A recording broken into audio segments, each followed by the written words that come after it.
The diamond left a streak of blood across the pawnshop counter as I slid it toward the man behind the bulletproof glass. My hand was shaking so badly I'd cut my palm on the setting. Not a little nick. A deep gash that went down to something white that might have been tendon or bone or some other part of my hand I didn't want to think about. The prongs had caught the meat of my palm when my fingers spasmed, and now blood was pooling around the ring, dripping onto the counter, soaking into the sleeve of my cardigan. The kind of bleeding that probably needed stitches. The kind that would leave a scar. I didn't care. Pain was just noise now. Background static to the louder panic that had been screaming in my head for 72 hours straight without pause. 3 days until Viktor's men came back. 3 days until they did to Danny what they'd promised in explicit detail while I listened on speakerphone because Viktor wanted me to hear my brother beg. They'd sent photos too. Not of Danny. Of other people. Bodies that used to have names and families. Meat and bone arranged in configurations that made my stomach empty itself in the toilet at 2 in the morning. How much? My voice didn't belong to me anymore. Too high. Too thin. Like someone had their hands around my throat even though I was alone except for the pawnbroker. Like Viktor was still in the room even though he'd left our apartment 4 days ago after breaking Danny's fingers. The pawnbroker was maybe 60. Maybe older. Hard to tell with men like him who'd spent decades in spaces like this watching desperate people trade their lives away in increments. Liver spots covered the backs of his hands. Gray stubble he'd missed shaving grew in patches under his jaw like dead grass. His eyes were the worst part. Not cruel. Just empty. Dead in a way that suggested he'd seen every variation of human desperation and stopped being moved by it sometime during the Reagan administration. He picked up the ring with latex-gloved fingers. The gloves were yellow. Stained. One of them had a tear near the thumb. He held the ring under a jeweler's loop mounted on a flexible arm bolted to the counter. I watched his face while he examined it. Watched for any flicker of reaction. Any sign that this was enough. That I could walk out of here with the money I needed and maybe Danny would keep all his fingers and I wouldn't have to do the things Viktor had suggested. His expression changed. Just barely. A slight widening of the eyes. The way his mouth compressed into a thinner line like he'd just tasted something that had gone bad. Where'd you get this? Not, where did you buy this or, is this yours? Just where did I get it? Like he already knew the answer wouldn't be a jewelry store or an inheritance or anything legitimate. Does it matter? It's mine. I'm selling it. How much will you give me? I leaned forward. Put my bleeding hand on the counter. Left a palm print in blood on the white laminate. I need $30,000. The ring is worth more than that. You can sell it for whatever you want. Keep the profit. I just need $30,000 by Friday morning. He set down the loop. Removed his reading glasses. Cleaned them on his shirt even though they weren't dirty. Put them back on. All of this in slow motion like we had all the time in the world when we didn't. When the clock was ticking and every second I spent in this pawnshop was a second closer to Friday at noon when Viktor's deadline expired. You're bleeding on my counter. I know. I'm sorry. I'll clean it up. Just tell me if you can give me the money. He looked at me properly for the first time since I'd walked in. His eyes traveled over my face in a way that made me want to pull my collar higher even though it wouldn't hide anything. I'd done my best with makeup. Foundation 3 shades too dark trying to cover the bruises that had bloomed across my right cheekbone in shades of purple and yellow and green. Concealer on the split in my lip that kept cracking open when I talked or ate or did anything with my mouth. I'd even tried to cover the fingerprint bruises on my throat, but you can't really hide damage like that. Not from someone who knows what to look for. Not from someone who's probably seen 1,000 women walk through his door with similar damage and similar desperation. This ring, he said slowly, pronouncing each word like he was talking to someone who might not understand English, is worth approximately $200,000. Maybe more depending on who's buying. Custom platinum setting. Internally flawless 3-carat diamond. VS1 clarity. Specific engraving work inside the band that's not standard. He turned it so I could see the interior. Delicate script in what looked like Russian. Cyrillic letters that meant nothing to me. I'd never bothered to have it translated. Never thought it mattered. It was just a ring. Beautiful and expensive and the only thing I owned worth selling. This particular ring, he continued, belongs to Alexei Volkov.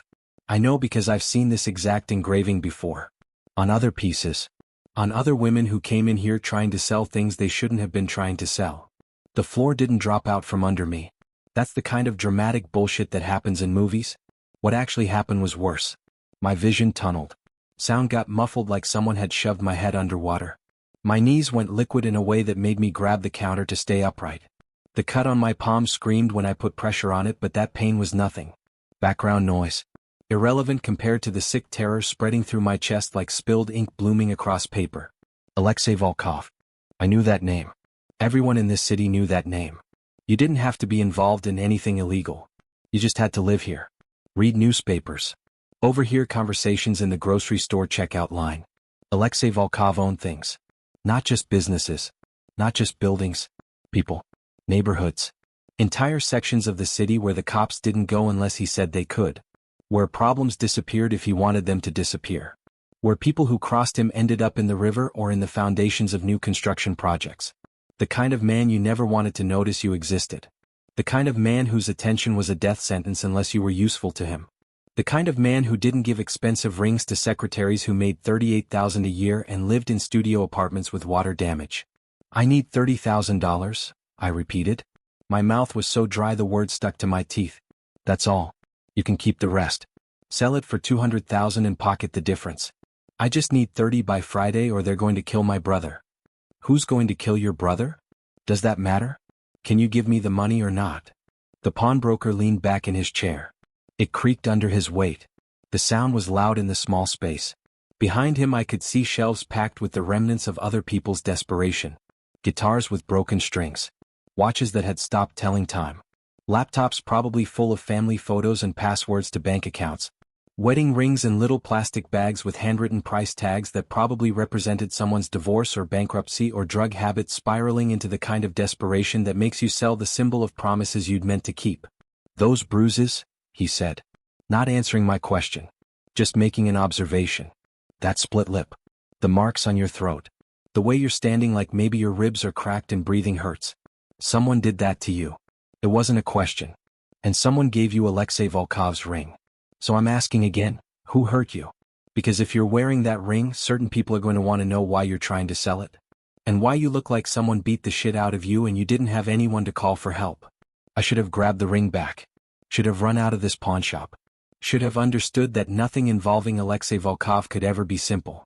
That there was no universe where I just sold this ring and walked away with cash and everything worked out. But I was so tired. Not just physically tired, though I hadn't slept more than 2 hours at a stretch in 6 days. Tired in my bones. In my soul. In the part of me that used to believe things could work out if you just tried hard enough. Tired of being scared every time my phone buzzed. Tired of protecting Danny from consequences he'd earned himself through his own choices. Tired of carrying weight that wasn't mine to carry but that would crush him if I let it drop. Tired of being alone with this, knowing there was nobody I could call who would help without asking for something I couldn't give. Viktor Petrov, I said. The name tasted like copper. Like blood. Like the inside of my mouth after Viktor had backhanded me hard enough to split my lip. My brother owes him money. Gambling debts. Started at $15,000 3 months ago. Now it's 47 with interest compounding. Viktor said if we don't pay 30 by Friday noon he'll put Danny in a wheelchair. Permanently. He was very specific about what permanently meant. And then he said he'd come for me. My voice cracked on the last part. I tried to stop it but couldn't.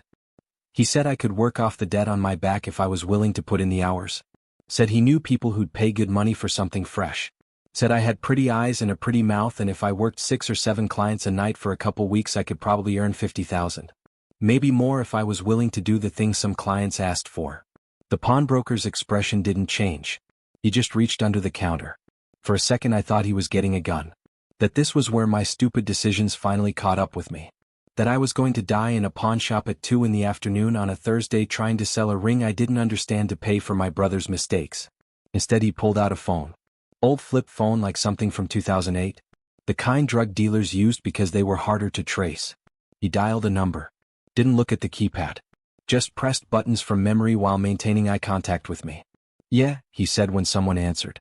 Tell Mr. Volkov I have something that belongs to him. Tell him the girl wearing it just said Viktor Petrov's name. Boss. I don't know her name. Mid-20s. Dark hair. Bruises all over her face. Bleeding on my counter. Wearing the ring with the engraving. Another pause. Yeah, I'll keep her here. How long? He looked at his watch. 15 minutes. Got it. He closed the phone. You should sit down, he told me. Gestured to a stool near the wall. Mr. Volkov will be here in 15 minutes. Don't try to leave. There's cameras. Security.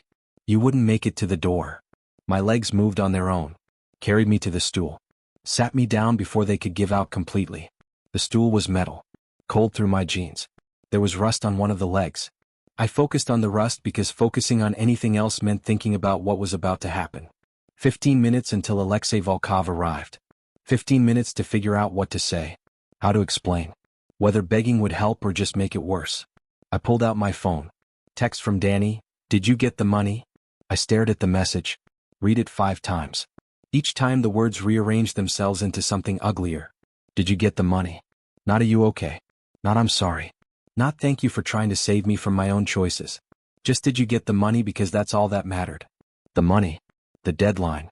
The debt he'd accumulated gambling at tables he couldn't afford to sit at. Another text. "Elena, please tell me you got it."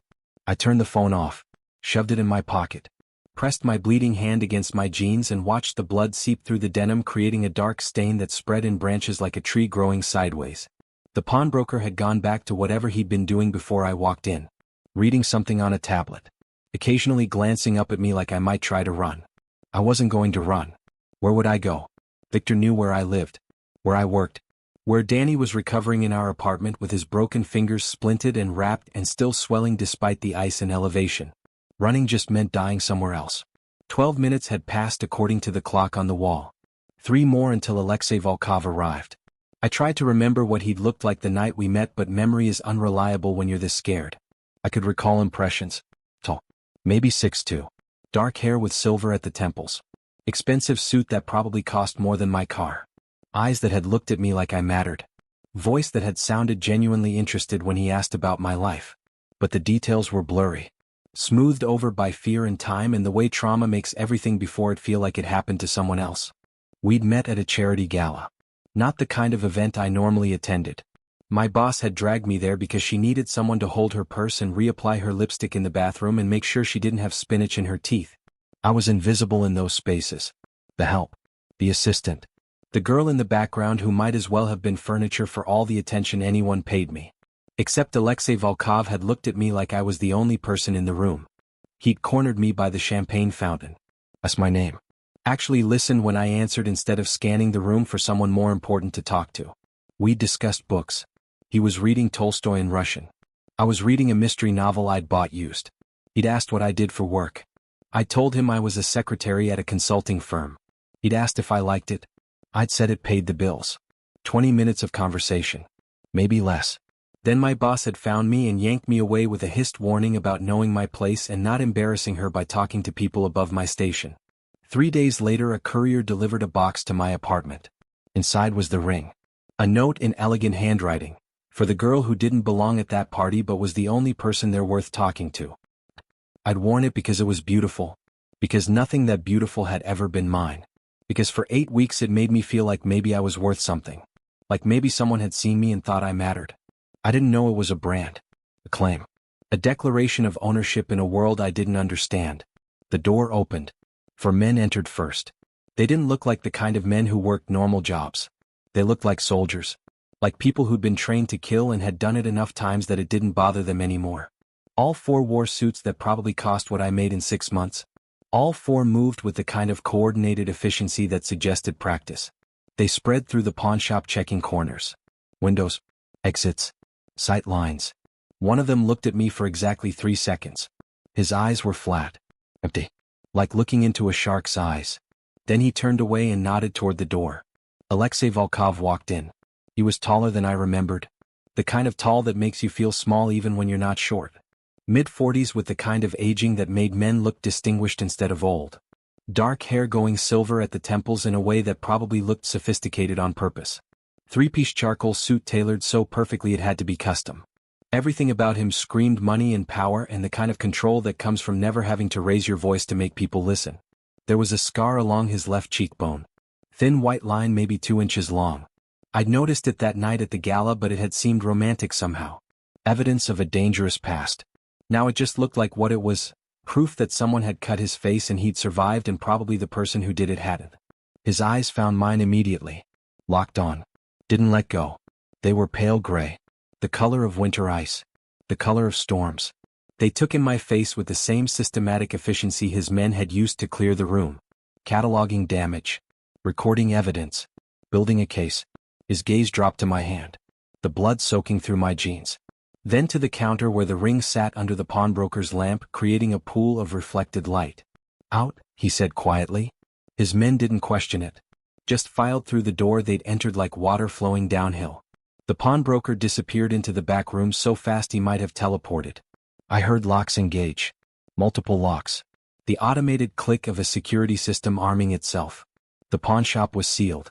Just me and Alexei Volkov in a space that suddenly felt very small. He crossed the distance between us in 4 strides. Not rushing. Just purposeful. Like someone who'd made a decision and was executing it. He reached for my bleeding hand before I could pull it back. His grip was firm but not painful. He turned my palm up to examine the cut. His fingers were warm. Calloused in unexpected places like he did physical work sometimes despite the expensive suit and the empire he apparently ran. You're bleeding. Not a question. A statement of fact that somehow sounded like an accusation directed at the universe for allowing it. The ring caught when it doesn't matter. It's just a cut. I can. Not the ring. He touched my chin with his other hand. Gentle pressure tilting my face up into the harsh fluorescent light. I tried not to flinch, but my body had learned to expect pain from hands that touched my face without permission. He noticed. I could see him notice. See the way his jaw tightened. The way something shifted behind his eyes. The bruises. The split lip. The marks on your throat that look like someone tried to strangle you. Who did this to you? The same question the pawnbroker had asked. But coming from Alexei Volkov it was different. It didn't sound like curiosity. It sounded like the last question someone would be asked before something terrible and irreversible happened to them. Before they learned what it meant to make an enemy of a man who owned half the city. Why do you care? I pulled my hand back. Wrapped my arms around myself even though it made my ribs scream. You gave me a ring at a party. We talked for maybe 20 minutes. You don't know me. You don't owe me anything. I don't expect. I'm not trying to. I just needed money and this was the only thing I had worth selling. I gave you my ring. He said it slowly, carefully. Like I might not understand the significance if he rushed. Do you know what that means? In my world? What message it sends when a woman wears Alexei Volkov's ring? I shook my head. Of course I didn't know. How would I know? I was nobody. A secretary who made $38,000 a year. Who lived in a studio apartment. Who bought clothes at Target and groceries at discount stores. Who'd never been to the kinds of places where people understood the language of expensive jewelry and what it signified. It means you're mine. Under my protection. Untouchable. His voice stayed calm. Conversational even. But there was something underneath it like ice cracking over deep water. The sound right before you fall through and drown. It means anyone who hurts you has hurt me. Has insulted me. Has declared themselves my enemy. And people who make themselves my enemy don't tend to have long futures. Or pleasant endings. I didn't know. Obviously. He picked up the ring from the counter. Held it up to the light. The diamond caught the fluorescent glare and threw rainbow fragments across the walls. You were trying to sell it? For $30,000. To pay off your brother's gambling debts to Viktor Petrov. Not questions. Statements. He'd heard everything I'd told the pawnbroker. Which meant he'd probably been listening before he arrived. Had probably been on his way here before the pawnbroker even made that call. Had probably been watching me somehow for longer than I wanted to think about. My brother made stupid choices, I said. Choices he's made before. Choices he promised he wouldn't make again. But Viktor said if we don't pay by Friday noon he'll put Danny in a wheelchair and then he'll come for me and... I couldn't finish. Couldn't say out loud what Viktor had described in detail. What he'd made me listen to while Danny screamed with his broken fingers. What he'd suggested I could do to earn the money in ways that made my skin crawl just remembering. Viktor Petrov is a parasite, Alexei interrupted. His tone hadn't changed. Still conversational. Still calm. Which somehow made the words more terrifying. He runs protection rackets and gambling operations in territories I own. He operates because I allow him to operate. He breathes because I allow him to breathe. He's useful for certain things. Handles problems that aren't worth my personal attention. But he's not important. He's not protected. And now I'm learning he's been putting his hands on a woman wearing my ring. He stepped closer. I should have stepped back. Should have maintained distance. Should have been terrified. I was terrified. But there was something in his eyes that wasn't anger at me. It was anger for me. And I'd spent 6 days with nobody being angry for me. Just angry at me for not having money. For not fixing Danny's problems. for existing in a way that made me useful to Viktor's plans. Tell me everything, Alexei said. Start with your brother's debts. End with those bruises. Don't leave anything out. I need to know exactly what Viktor did so I know exactly how to make him regret it. So I told him about Danny's gambling addiction that had started when he was 16 with scratch-off lottery tickets bought with money he'd stolen from my purse. How it had progressed to online poker by 18. How he'd go through cycles, good periods where he'd stay clean for months and I'd let myself believe it was over. Then relapses where he'd blow through his entire paycheck in a weekend chasing losses he'd never recover. I'd bailed him out before. Paid off smaller debts. 500 here. 1,000 there. Convinced myself each time would be the last time. That he'd learn. That hitting bottom would teach him something. 6 months ago he'd gotten invited to a high-stakes poker game. The kind where buy-in is $5,000 and the players are men in expensive suits who smile like they're doing you a favor by taking your money. Danny didn't have 5,000. But Viktor's people were happy to extend credit. 30% interest per week compounding. Which sounds insane when you say it out loud. Predatory. Criminal. But when you're an addict and someone's offering you access to the thing you crave, you don't think about interest rates. You just think about the game. 3 months later Danny owed $47,000. The original 15 had ballooned through compound interest and additional borrowing every time he convinced himself he could win it back. Viktor's patience had run out. Or maybe his patience had never existed and he'd been waiting for Danny to get in deep enough that there was no easy way out. Deep enough that I'd get involved. Deep enough that he could leverage the debt into something more valuable than money. They'd come to our apartment on a Tuesday afternoon. 3 men. Danny had seen them through the peephole and tried to run. Made it halfway down the hallway before they caught him. Dragged him back inside while neighbors pretended not to hear through walls that were thin enough that I could hear their arguments and their sex and their television programs but apparently thick enough that they couldn't hear my brother screaming. They'd broken his fingers one at a time with a ball-peen hammer. Started with his right pinky. Worked their way through the hand with methodical precision like they'd done this before. Like they had a system. Danny had passed out after the third one. They'd woken him up with smelling salts and kept going. I tried to stop them. Thrown myself at the man with the hammer. Got backhanded hard enough that I'd seen stars. Tasted blood. Hit the wall and slid down it while the room spun and my ribs screamed and I couldn't breathe. Viktor had watched it all from our kitchen table. Eating an apple he'd taken from our refrigerator. Chewing slowly like he had all the time in the world. Smiling. When they were done with Danny's hand, Viktor had stood up. Walked over to where I was curled on the floor trying to breathe through broken ribs. Crouched down so we were eye level. His breath had smelled like the apple. Sweet and wrong. 2 weeks, he'd said. Bring me $50,000 or I put your brother in a wheelchair permanently. You understand what I mean by permanently? I mean he'll never walk again. I mean he'll spend the rest of his life pissing into a bag and shitting into a diaper. I mean I'll break his spine in 3 places and make sure he's conscious for all of it so he understands this is his fault. I nodded because what else could I do? Good girl? He grabbed my face. Squeezed hard enough that I'd felt his fingerprints bruising into my skin. You got pretty eyes. Pretty mouth. Nice body under those cheap clothes. You could make $50,000 on your back if you're willing to work hard. I know people who'd pay good money for something fresh like you. Clean. Unspoiled. 6, 7 clients a night for a couple weeks. Maybe more if you're willing to do the things some clients ask for. The special requests that cost extra. He leaned closer. His lips almost touching my ear.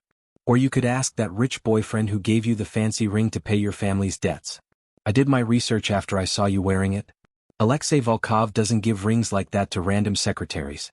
Which means either you fucked him and he's feeling generous or you stole it and you're dumber than you look. Either way I get my money. Question is whether I have to teach your brother more lessons first. Whether I have to break his legs too. Make sure he understands what happens when people don't pay me what they owe. Then he'd let go. Stood up. Stepped over Danny like he was trash on the sidewalk. His men had followed him out. Left the door swinging open because they'd broken the lock when they kicked it in. I'd held Danny while he cried. Called an ambulance. Spent 8 hours in the emergency room while they set his fingers and asked questions we both lied through our teeth to answer. Brought him home to our apartment with its broken lock and blood on the carpet that wouldn't come out no matter how hard I scrubbed. Stayed up all night watching him sleep and trying to figure out where to get $50,000 in 2 weeks when I barely had $500 in my checking account. The ring had been my only option. My only asset worth anything. I'd planned to sell it, pay Viktor enough to buy time, figure out the rest later. Except I hadn't known what the ring meant. Hadn't known I was wearing a brand. A claim. A piece of property that apparently came with consequences for anyone who touched it. I told Alexei all of this, standing in that locked pawn shop while he listened without interrupting. His expression never changed. Stayed perfectly neutral, like he was listening to a weather report instead of a description of my brother being tortured and me being propositioned for prostitution.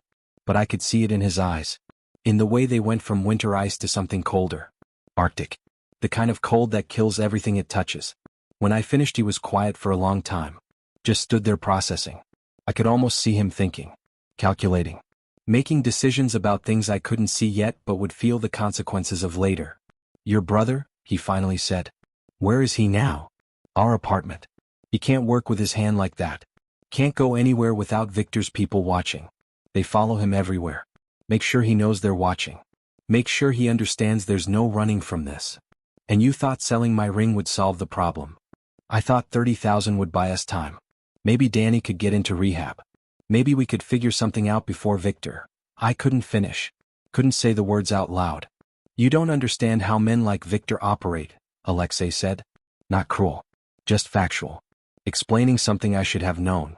If you'd shown up with 30,000, he would have taken it. Then told you the interest meant you now owed 60. Then 80. Then 100. He would have bled you dry and your brother would still owe him money because the debt isn't real. It's a hook. A way to own you.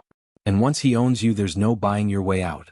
There's just doing what he says until he gets bored or you're too broken to be useful. I knew that. On some level I'd always known it. But what other option did I have? Let them kill Danny? Let them take me? Hope for a miracle that wasn't coming? I need to make a phone call, Alexei said. He pulled out his phone. Expensive. Probably encrypted. Probably untraceable. Do you trust me?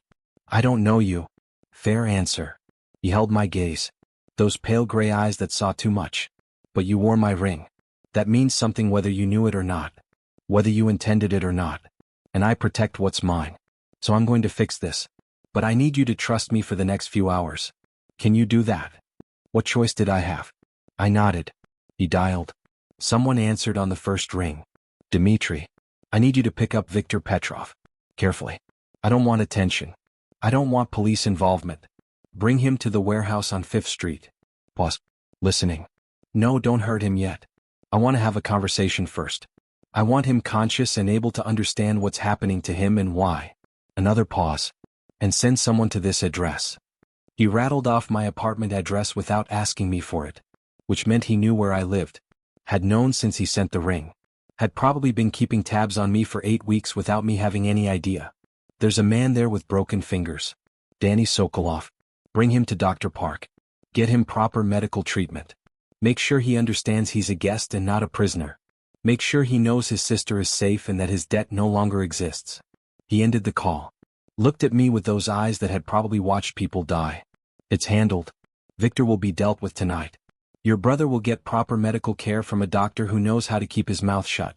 The debt is erased. Doesn't exist anymore. You're safe. Just like that. Just like that. What do you want in return? Because nothing was free. Especially not in this world. Especially not from men like Alexei Volkov who built empires on leverage and debt and knowing exactly what people owed them. He smiled. It wasn't the predatory smile I'd expected. It was smaller. Sadder. The kind of smile that suggested he'd heard this question before and it hurt him every time because it proved something about the world he'd built. You think I want payment for protecting you? Men like you don't do favors. Everything is transactional. Everything has a price. So what's mine? What do I owe you for this? You're right. Men like me don't do favors. He took my injured hand again. Pulled a handkerchief from his pocket. White silk. Monogrammed with letters I couldn't read. He wrapped it around my palm with surprising gentleness for someone who probably ordered people killed before breakfast. The fabric immediately bloomed red. But I protect my investments. I take care of my people. You became my people the moment you put this ring on your finger. Whether you knew what it meant or not. He picked up the ring from the counter. Slid it back onto my finger where it had lived for 8 weeks. Where it had felt like it belonged even though I hadn't understood why. You don't have to wear it if you don't want to, he said. I'm not forcing anything. I'm not demanding anything. But while you wear it you're untouchable. Nobody hurts you. Nobody threatens you. Viktor learns that lesson tonight in a way he'll never forget. Anyone else who needs reminding will learn it after him. And your brother, he gets help. Real help. Therapy for his addiction. A job in one of my businesses where he can't gamble. Structure. Supervision. A chance to build a life that doesn't involve debt and broken fingers. Why? My voice cracked. Why would you do all this for someone you talked to for 20 minutes at a party 2 months ago? His hand came up to touch my face, cupped my cheek with a gentleness that made my chest hurt. Made me want to cry for reasons I couldn't name because nobody had touched me gently in so long I'd forgotten what it felt like. Because in those 20 minutes you were real, he said quietly. Everyone at that party was performing, playing roles, saying what they thought I wanted to hear, asking for things they thought I could give them, treating me like a resource to be exploited or a threat to be managed. But you told me about the mystery novel you were reading. Your mother's borscht recipe that you still couldn't get right even though you'd made it 100 times. How you wanted to finish your degree but couldn't afford tuition and student loans. You talked to me like I was just a man at a party. Like I was human instead of Alexei Volkov who owns half the city. Do you know how rare that is? To be seen as human? I didn't know what to say. This man, this crime lord who had people killed and ran an empire built on fear, was looking at me like I'd given him something precious. Something he'd thought was lost or maybe had never had. Come on, he said. I'll take you somewhere safe while I handle Viktor. After tonight you won't have to be afraid anymore. Of him or anyone else.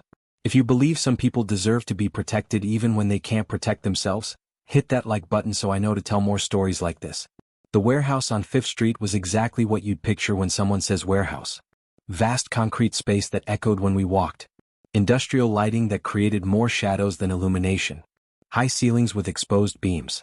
The kind of place where sounds would carry but not escape. Where screaming would just be absorbed into walls that had probably absorbed screaming before. Viktor Petrov was already there when we arrived. Tied to a metal folding chair in the center of all that empty space. Blood running from his nose where someone, probably Dmitri based on the way he was standing nearby looking satisfied, had introduced Viktor's face to the concept of consequences. When Viktor saw me his eyes went wide. Recognition. Then fear. Then he saw Alexei behind me and his face went the color of old newspaper. Mr. Volkov, this is a misunderstanding, I didn't know she was. Shut up. Alexei's voice could have frozen gasoline. Could have stopped hearts. You put your hands on something that belongs to me. You threatened her. You marked her face. You broke her ribs. You made her desperate enough to try selling my ring to a pawn shop. You touched her throat. You suggested she prostitute herself to pay debts her brother owes you. You made her listen while you broke her brother's fingers. He circled Viktor's chair with the patience of a predator that knows the prey isn't going anywhere. Each footstep echoed off the concrete creating a rhythm like a countdown. I didn't know she was yours, Viktor said. His voice had gone high. Then, desperate. The ring, I thought it was just jewelry. I thought she was just some secretary with a rich boyfriend. Nobody told me. I swear I didn't know it was your ring. If I'd known I never would have. You should have asked before you touched her. Alexei stopped behind the chair. Put his hands on Viktor's shoulders. Casual. Like they were friends having a conversation. But that's the thing about men like you, Viktor. You don't think. You don't ask. You don't consider consequences. You just take. You hurt. You destroy small things because it makes you feel powerful. Because you can't actually build anything so you tear down what other people build. His hands tightened on Viktor's shoulders. I watched Viktor's face contort. Watched him try not to make sounds of pain and fail. Watched him understand that begging wouldn't help because Alexei had already decided what was going to happen. Her brother owes you money, Alexei continued. Voice still conversational. Still calm in a way that made it worse somehow. Gambling debts. How much exactly including all your illegal interest? $47,000. Plus interest that brings it to. The interest is usury. Illegal. But we both know you don't care about legal. So here's what's going to happen. The debt is now mine. Consider it paid in full. You will never contact Danny Sokolov again. You will never look at him. You will cross the street if you see him walking toward you. You will forget he exists. But Mr. Volkov, that's how Your entire business model is gone. Yes, I'm aware. Alexei walked around to face Viktor. Looked down at him like he was studying an insect under glass. You're going to close your gambling operations in my territories. All of them. You're going to release every debt you hold. Every person you've got hooks and walks away clean. And then you're going to leave this city and never come back. Viktor's face went through several expressions in rapid succession. Rage. Calculation. Desperation. He looked at me with hatred so pure it was almost tangible. Like if he could have killed me with a look I would have dropped dead on that concrete floor. This is about some whore who... Alexei hit him. One punch. So fast I barely saw it move. Viktor's head snapped back. Blood sprayed from his mouth in an arc that painted the concrete. I heard teeth hit the floor with sounds like dice rolling. Saw Viktor spit out more blood and pieces of tooth and make sounds that might have been words but weren't coherent anymore. Call her that again, Alexei said quietly, and I'll show you what happens when I stop being merciful. When I stop being reasonable. When I let Dmitri do the things he's very good at doing to people who make me angry. And Dmitri gets very creative when I give him permission. Dmitri smiled. It wasn't a nice smile. It was the smile of someone who enjoyed his work. Alexei turned to him. Make sure he's on a plane tonight. I don't care where it goes as long as it's more than 1,000 miles from here. If he tries to come back, kill him. Not quickly. I want it to take days. I want him to have time to regret every choice he made that led to dying alone and in pain without anyone caring enough to make it stop. My pleasure, sir, Dmitri said, still smiling. Alexei walked back to where I stood near the entrance trying not to look at Viktor or the blood or any of it. He took my hand like we were going for a walk in the park instead of leaving a warehouse where a man was tied to a chair bleeding and terrified. Let's go. You don't need to see the rest. We drove through the city in silence. His car was exactly what I expected. Black Mercedes. Probably bulletproof. Leather interior that smelled expensive. The kind of vehicle that cost more than most people made in 3 years. I watched familiar streets pass by the window. My city. The place I'd lived my whole life. But it looked different now. Strange. Like I was seeing it through glass or underwater or from very far away. You're afraid of me now. Not a question. Just a statement of fact delivered in that same calm voice he'd used to threaten Viktor. Yes. Good. You should be. I'm a dangerous man who does terrible things to people who cross me. I hurt people. Sometimes I kill them. I've built an empire on fear and violence and knowing exactly how to break someone until they give me what I want. He glanced at me. But I would never hurt you. And I would destroy anyone who tried. There's a difference. Why? I asked. Third time asking. Still not understanding. There have to be hundreds of women in this city who'd wear your ring and know what it meant. Who'd fit in your world. Who'd understand the rules. Who'd be proper, whatever I'm supposed to be. Why pick someone who doesn't understand anything? He pulled the car over. Put it in park on a street corner near a closed grocery store. Turned to face me properly with his whole body instead of just glancing over while driving. My wife died 3 years ago, he said. No preamble. No warning. Just the statement hanging in the air between us like a third person in the car. Cancer. Ovarian. I watched her fade for 8 months. Spent millions on treatments that only delayed the inevitable. Brought in specialists from Germany, Japan, Switzerland. Anywhere that promised hope. Nothing worked. She died in our bedroom on a Tuesday morning at 6:15 while I held her hand and tried to pretend I wasn't watching her slip away. His eyes held something I hadn't seen before. Grief. Raw and recent and real in a way that made him look human instead of like the crime lord who just threatened to have someone killed slowly. She was the only person who knew me before all this. Before I became Alexei Volkov who people fear. She knew Alexei who grew up poor in a 2-bedroom apartment with 6 people. Who worked construction with his father starting at age 12. Who wanted to be an architect and design buildings instead of owning them through force. She saw me as human. As someone worth loving despite all the terrible things I'd done to get where I am. He touched the ring on my finger with one finger. Gentle. Like it might break. After she died I was alone. Surrounded by hundreds of people who all wanted something from me. Power. Money. Protection. Access. Status. Everyone saw Alexei Volkov the crime lord.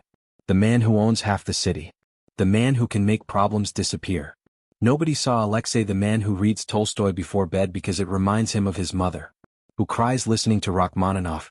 Who has nightmares about the people he's killed and wakes up at 3 in the morning wanting to be someone different but not knowing how. Then I met you at that charity gala. And you talked to me about mystery novels and borscht recipes and wanting to finish your degree. You saw a man at a party. Not a monster. Not a king. Not a resource. Just a man who was lonely and trying to have a conversation that felt real. And when you left I wanted to keep that. Keep you. So I sent the ring hoping you'd understand what it meant. And when you wore it anyway without understanding, I thought maybe you were brave enough or foolish enough or desperate enough to stay even after you learned the truth. Subscribe if you believe lonely people find each other in the strangest places and sometimes that's enough to change everything. I'm not brave, I said. I was trying to sell your ring to save my worthless brother. Your brother made mistakes. You tried to save him anyway. That's not bravery? Alexei started the car again. I'm taking you to my house. You'll stay there until I know you're completely safe. Your brother too once the doctor finishes with him. We'll figure out the rest later. What rest?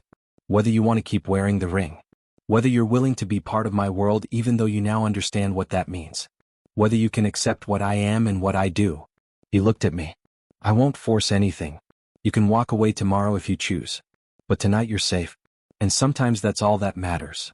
His house was a fortress disguised as a mansion. High stone walls. Iron gates with security cameras mounted every 20 feet. Guards in small buildings who nodded respectfully as we drove past. The house itself was beautiful in that cold modern way where everything is expensive and pristine and looks like no one actually lives there. Glass and steel. Clean lines. Probably designed by one of those architects who charge 6 figures just to draw up plans.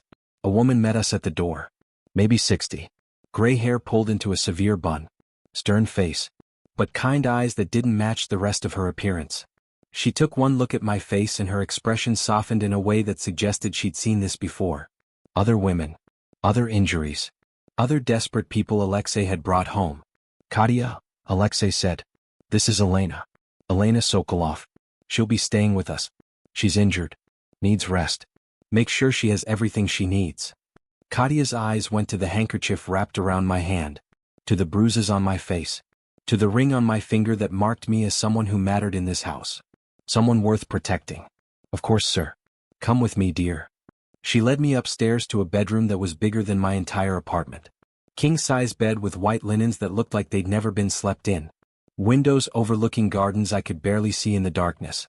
Attached bathroom with a tub that could fit 3 people. Walk-in closet that was empty except for... I stopped in the doorway staring. The closet was full of women's clothes. My size. Jeans and sweaters and dresses and shoes.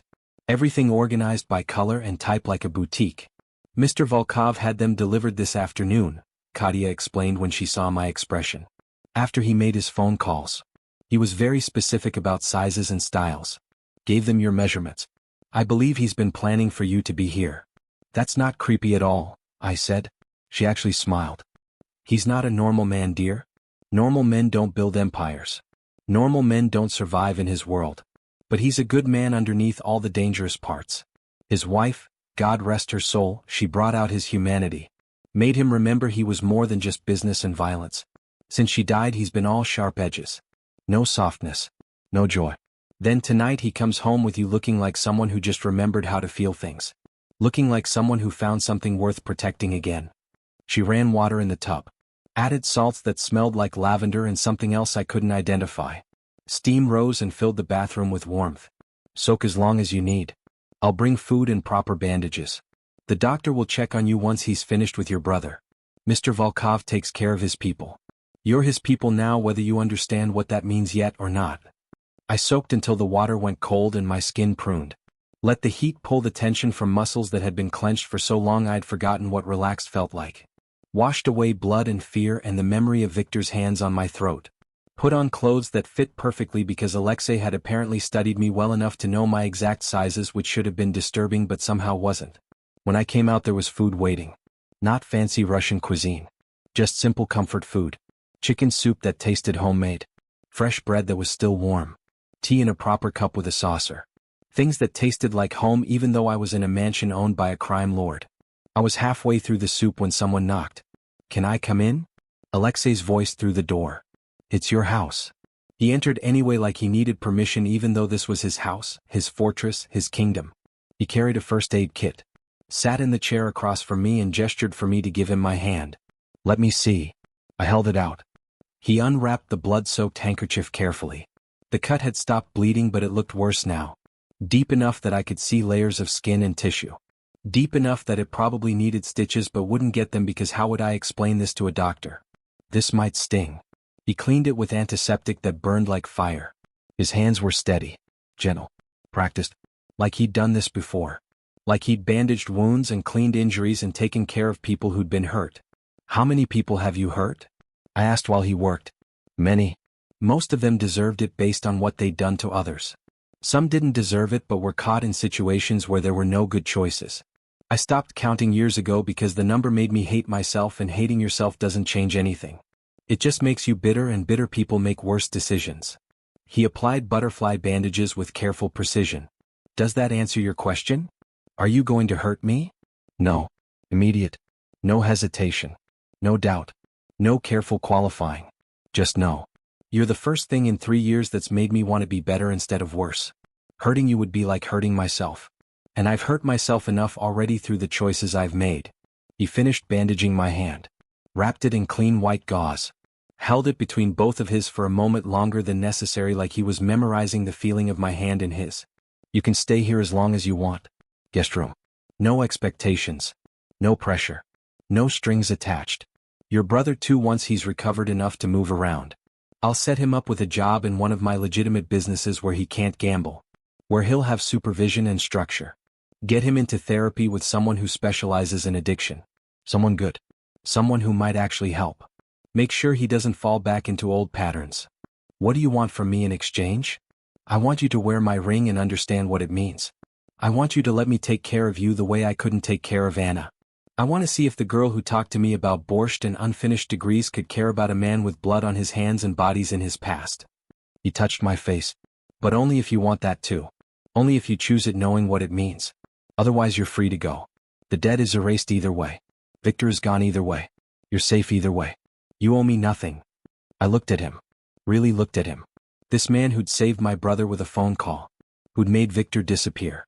Who'd looked at my bruises like they were personal insults. Who'd given me a ring that meant protection and possession and a kind of love I didn't understand yet. I don't know if I can love someone like you, I said. Being honest, because what was the point of lying now when he could probably see through any lie I tried to tell? That's fair. He smiled. Sad smile. Understanding. Can you try? Can you stay long enough to see if there's something here worth building? Could I? This man who destroyed Viktor without breaking a sweat. Who ran an empire built on fear. Who apparently read Russian literature and cried at classical music when no one was watching. Who'd looked at me at a party like I mattered and then spent 8 weeks planning how to protect me from things I didn't even know were coming. I can try, I whispered. He kissed my forehead. Gentle. Reverent. Like I was made of glass and might shatter if he pressed too hard. Like I was precious. Like I mattered. That's all I'm asking. That's all anyone can ask. 3 months later I was still in the guest room. Still keeping distance. Still trying to figure out how a man could order someone disappeared over breakfast and then spend his evening reading Dostoevsky in the original Russian while Rachmaninoff played through speakers that probably cost more than a car. Danny recovered. Got his job managing one of Alexei's restaurants. The kind with actual customers and health inspections and books that would survive an audit. Started therapy twice a week with a woman who specialized in addiction and didn't judge him for being an addict. Stopped gambling entirely after Alexei had what he described as a conversation about what would happen if he fell back into old habits. I didn't ask what that conversation entailed. Some things I didn't need to know. Alexei never pushed. Never demanded. Never asked for anything except that I keep wearing the ring and stay safe. We had dinner together most nights when he was home. Talked about books and music and the news. He asked about my day like the answer mattered. Listened when I talked about my job and my co-workers and the small frustrations of normal life. Never interrupted. Never dismissed. Slowly, so slowly I barely noticed it happening, I started to understand him. The violence wasn't random. It was surgical. Precise. Every person he hurt had hurt someone else first. Every business he destroyed had been destroying communities. He wasn't good. I couldn't pretend he was good. But he wasn't purely evil either. He was complicated in ways that made my head hurt when I thought about it too long. And underneath the crime lord exterior there was Alexei. The man who remembered how I took my tea. Who bought books he thought I'd like and left them on my nightstand without saying anything. Who asked if I'd thought about going back to school, and when I said I couldn't afford it just quietly paid my tuition without making it a thing or expecting gratitude. The ring stayed on my finger. I stopped thinking about taking it off. One night, exactly 3 months after the pawn shop, Alexei knocked on my door at 2 in the morning. When I opened it he looked wrecked. Hair disheveled from running hands through it. Eyes red like maybe he'd been crying. Still in the clothes he'd worn to whatever meeting had kept him out until this hour. Tie pulled loose. Shirt untucked. Looking more human and less crime lord than I'd ever seen him. Can't sleep? I asked even though the answer was obvious. Nightmares. Anna. The usual. His voice was rough. Rough. Scraped clean of the usual control. Can I sit here? I don't need to talk. I don't need anything. I just need to not be alone right now. I opened the door wider. Let him in. We sat on my bed in the darkness with our backs against the headboard. His hand found mine. Laced our fingers together. The ring pressed between our palms. Thank you, he said after a while. For staying. For trying. For not running when you learned what I really am. What are you really? A man who's done terrible things and will probably do more terrible things before I die. A man who lies awake at night remembering faces of people he's killed and wondering if any of them haunt him because he killed the wrong person or if they all haunt him because killing anyone changes you in ways you can't undo. A man who built an empire on fear because he was too afraid to be weak. A monster trying to remember what it felt like to be human. I turned to look at him.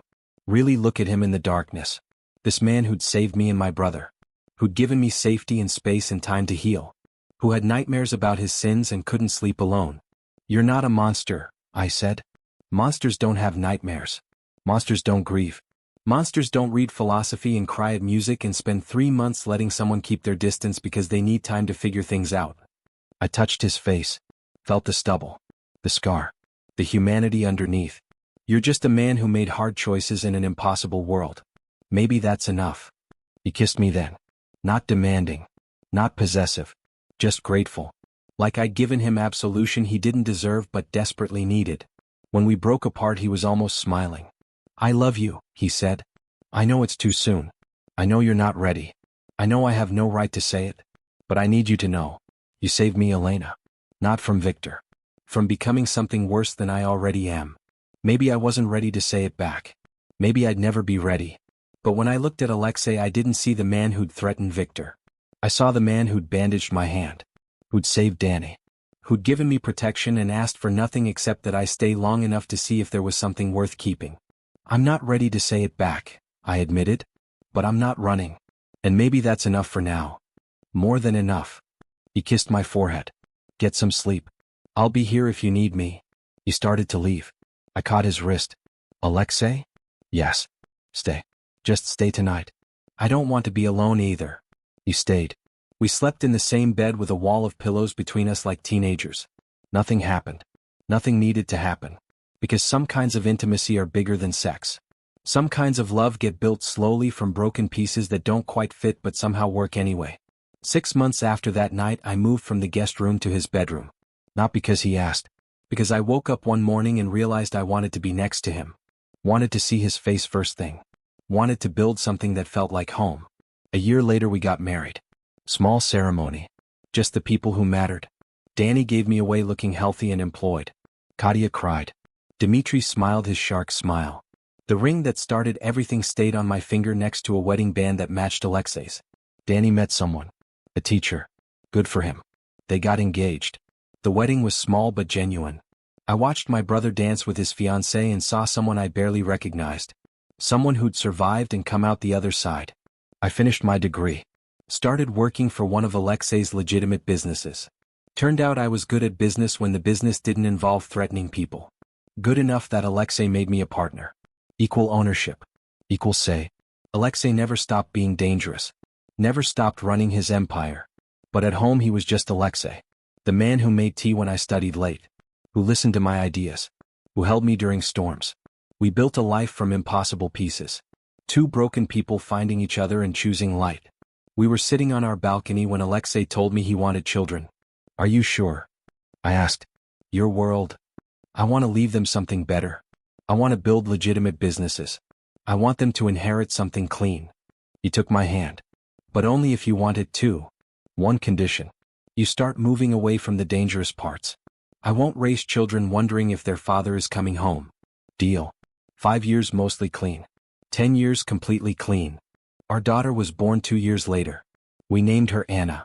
Alexei held her and cried like a man given a second chance. Late nights I'd find him watching Anna sleep. That look on his face. Gratitude. Well, relief. I'd take his hand. Feel the rings we wore. Thank you, he'd whisper. For trying. For staying. Thank you for finding me. Two people who started in a pawn shop with blood on a counter and built something worth keeping. Because sometimes the best love stories start with desperation and diamonds and someone asking, who hurt you? And sometimes they end with healing and safety and love that costs everything but gives back more.